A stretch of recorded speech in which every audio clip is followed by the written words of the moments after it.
જય જોહાર.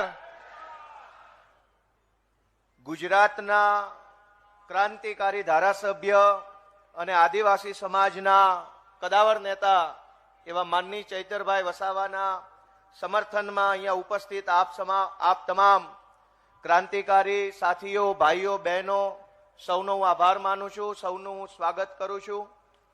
અને આજે આ સભાના માધ્યમથી આપણે બધાએ એક નવો સંકલ્પ લેવા જઈ રહ્યા છીએ કે બદલાવ લાવીશું.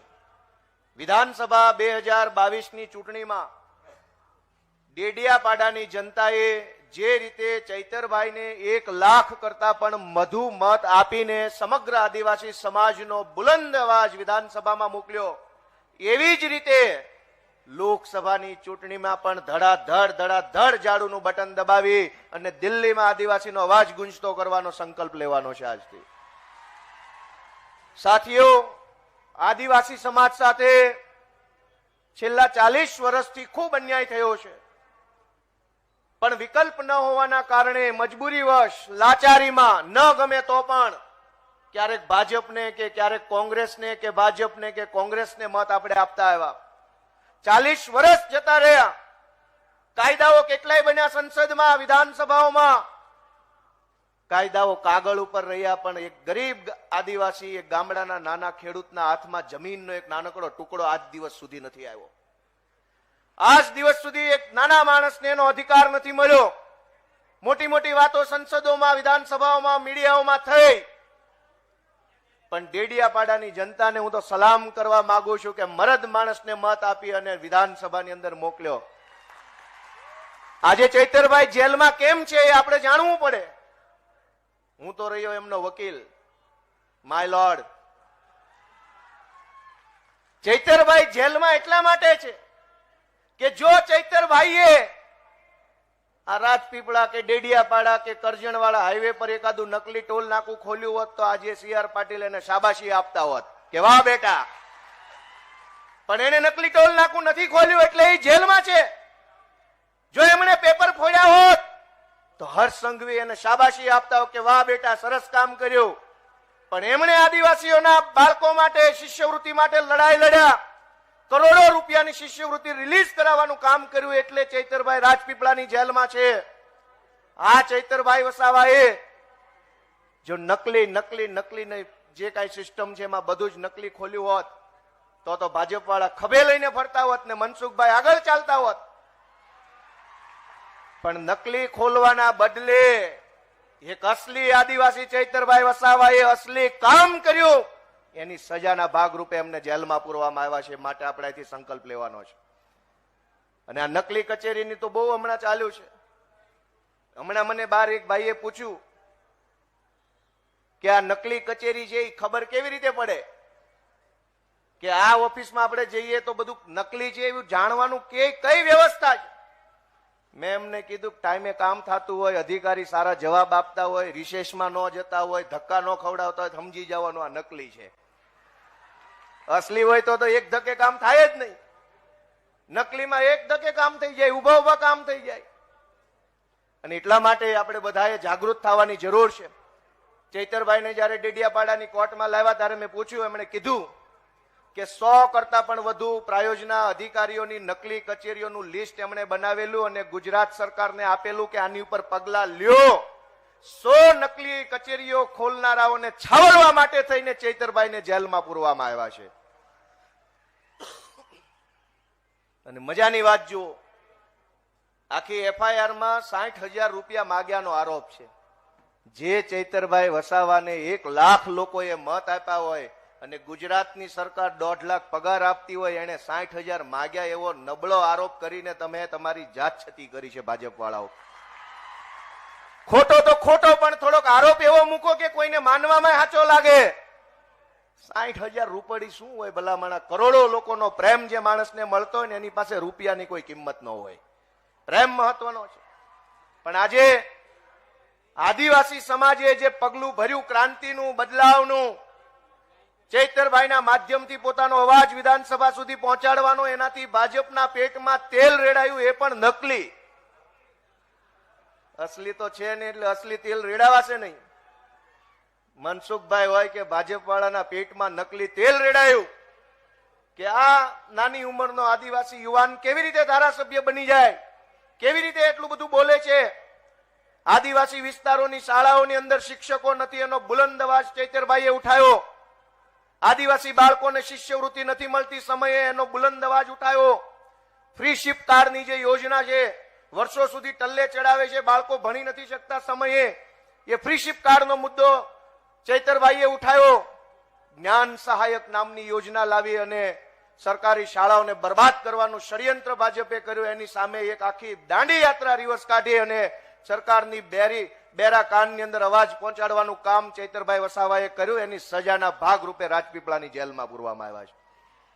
અને એટલા માટે આપણે સંકલ્પ લેવાનો છે કે એક ચૈતરભાઈને તો જેલમાં પૂરી શકશો, પણ કરોડો ચૈતરભાઈ વસાવાને કોઈ જેલમાં નહીં પૂરી શકો. આ બધા જ ભેગા મળી અને ચૈતરભાઈને લોકસભામાં પહોંચાડશે.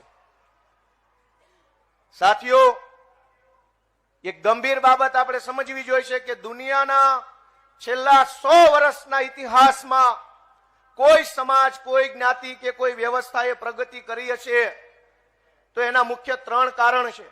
કે કોઈ સમાજે આગળ વધવું હોય તો એની પાસે જમીન જોઈએ, જમીન ન હોય એની પાસે ધંધો જોઈએ, અને ધંધો ન હોય એની પાસે શિક્ષણ જોઈએ. આ 3 માંથી એક વસ્તુ જેની પાસે હોય એ ફટાફટ પ્રગતિ કરે. ગુજરાતનો દાખલો લ્યો કે દેશનો દાખલો લ્યો, જેની પાસે જમીન છે એ સદ્ધર છે, સક્ષમ છે, આગળ છે. જેની પાસે ધંધો છે એ પણ આગળ છે, જે ભણેલો છે એ આગળ છે. નખોદ જાય આ ભાજપ વાળાનું કે આદિવાસી પાસે આજે આઝાદીના આટલા વર્ષ પછી પણ જમીન નથી, ધંધો નથી અને શિક્ષણ પણ પહોંચવા દીધું નથી. નખોદ જાય આવા ભાજપ વાળાનું. એનું કુળનો નાશ થવો જોઈએ. એક જમીનનો ટુકડો માગે 1 એકરનો, અરજી કરો, પેન્ડિંગ પેન્ડિંગ પેન્ડિંગ. ભાજપના CR પાટીલની આગળ પાછળ ફરવા વાળા ફાઇલ મૂકે એટલે બીજા દિવસે મંજૂર થઈ જાય. કરોડો વીઘા, કરોડો એકર જમીન સરકારી આપી દેવામાં આવે. પણ એક આદિવાસી એમ કે 2 એકર ખેડી ખાવા માટે, ઘર ચલાવવા માટે, બાળ બચ્ચાનું પેટ ભરવા માટે આપો. દાવાઓ મંજૂર કરવામાં નથી આવતા. હવે તો અહીંથી સંકલ્પ લઈને જવાનું છે કે આ ભાજપ વાળા દાવો મંજૂર કરે કે ન કરે, પણ આ વખતે લોકસભામાં ભાજપનો દાવો આપણે બધાએ ના મંજૂર કરવાનો છે ને ચૈતરભાઈનો દાવો મંજૂર. એ શું આપણો દાવો મંજૂર કરવાના? આપણે નક્કી કરશું કે કોણ મંજૂર અને કોણ ના મંજૂર. સાથીઓ, આપણી પાસે મેં કીધું એમ જમીન નથી, ધંધો નથી. એક રસ્તો વધ્યો છે કે જો થોડું ઘણું સારું વ્યવસ્થિત શિક્ષણ મળી જાય તો બીજી પેઢીએ પણ આપણે એક સારું, એક ડિગ્નિટીફુલ લાઈફ આપણે જીવી શકીએ એમ છીએ. આ તમામ વિસ્તારોમાં ચાલતી આશ્રમ શાળાઓ છે એને બરબાદ કરવાનો ઠેકો ભાજપ વાળાએ લીધો છે.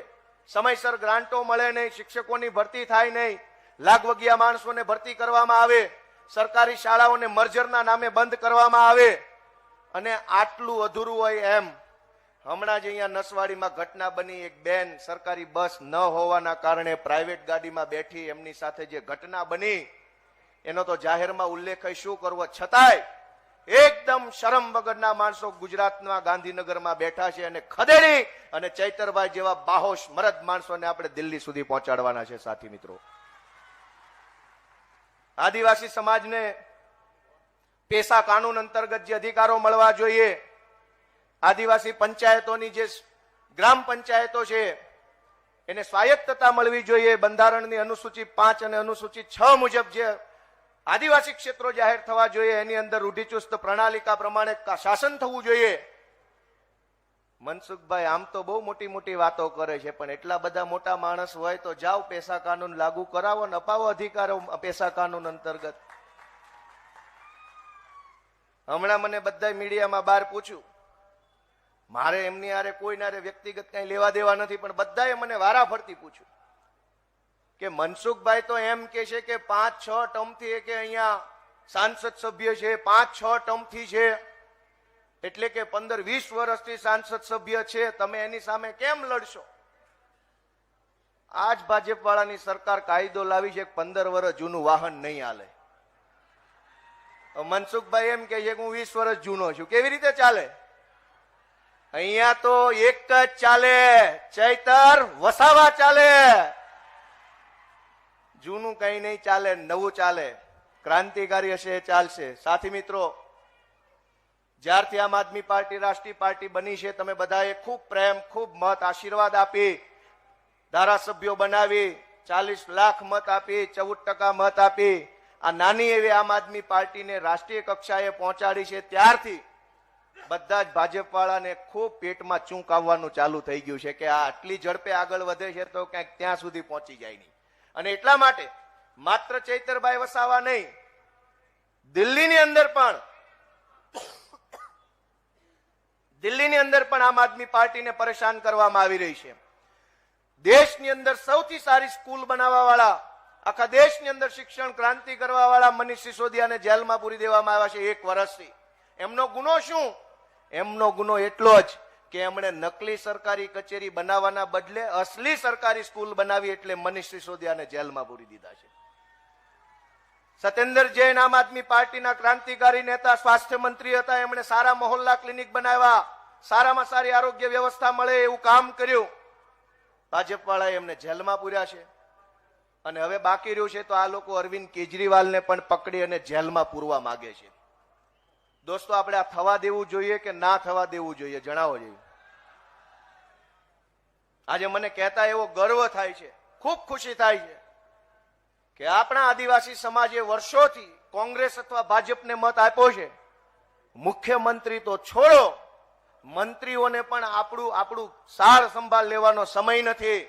એવા સમયે એક નહીં, 2 મુખ્યમંત્રી આમ આદમી પાર્ટીના, 2 મુખ્યમંત્રી આદિવાસી સમાજના સમર્થનમાં આવી રહ્યા છે. ગુજરાતના ઇતિહાસમાં એક મુખ્યમંત્રીએ પણ આટલી કાળજી નહીં લીધી હોય આદિવાસી સમાજની. 2 મુખ્યમંત્રી છે, એક દિલ્હીથી ઉડીને આપણી સાર સંભાળ લેવા, સહયોગ આપવા, આપણને સમર્થન સહકાર આપવા પધારી રહ્યા છે. જો આવી ગયા, નામ લીધું ને આવી ગયા. એ કેટલા ભાગ્યશાળી માણસો છે જેનું નામ લીધું ને હેલિકોપ્ટર ઉપર આવ્યું.